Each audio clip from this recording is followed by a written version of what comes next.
Guess what we're talking about today? That's right, gold. Why? Because what a difference a few weeks make. We now see gold bulls charging ahead again because they believe 2025 will be another standout year for the resilient metal. Before we begin, remember to like this video and subscribe for more economic updates. You might remember in a recent economic update, I shared that analysts at Goldman Sachs are projecting gold to hit $3,150 in 2025. Where is all this confidence coming from? Goldman Sachs' gold optimism stems from several factors, including expectations of continued high levels of central bank buying and further interest rate cuts. As we come to the end of the year, 2024, analysts want to get their 2025 projections logged in, so we have tons of data to look through, and the data for gold and silver is coming in strong, both projected to have banner years once again.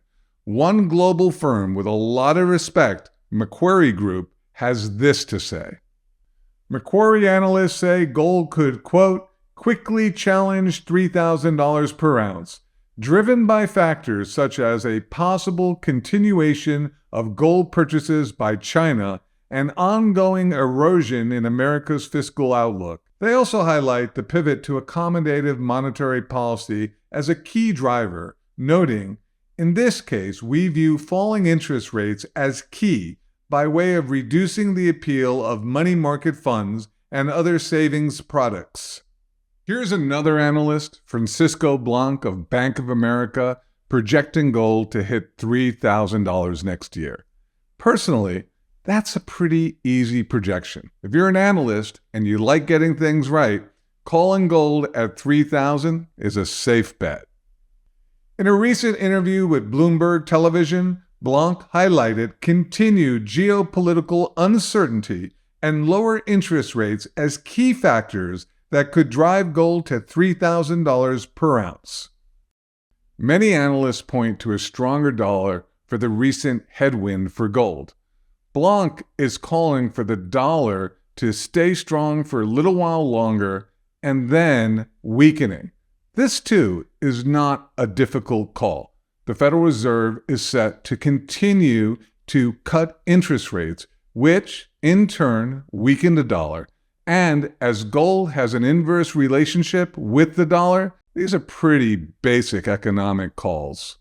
Blanc told Bloomberg TV, "We still believe $3,000 an ounce will be reached at some point before the end of next year." Analysts at JP Morgan are also forecasting gold to hit the much-anticipated $3,000 mark in 2025.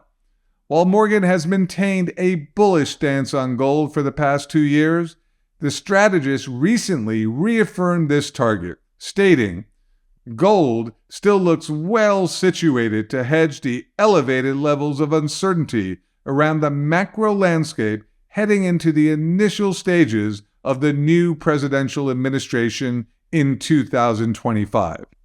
It's no surprise to me that gold is not the only precious metal catching attention. Natasha Kaneva, head of global commodities strategy at Morgan Stanley, also thinks silver is going to have a banner year. According to Kaneva and her team, silver could see significant gains driven by, quote, strong underlying deficit fundamentals, with prices potentially rising as high as $38 per ounce. This would represent a potential gain of approximately 22%. UBS is another financial institution projecting silver to reach $38 per ounce next year.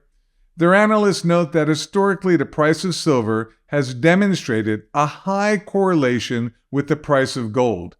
UBS further explained, while gold will likely remain the main vehicle for hedging risk, silver as another precious metal is likely to benefit as well.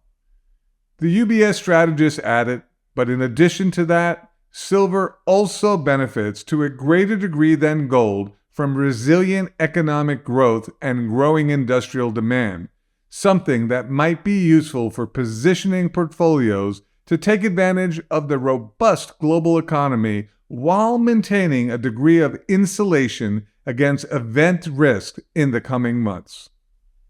After hearing what analysts are projecting for 2025, what conclusion can we make? When we look back since 2022, gold and silver have been outperforming expectations, even outperforming other popular asset classes.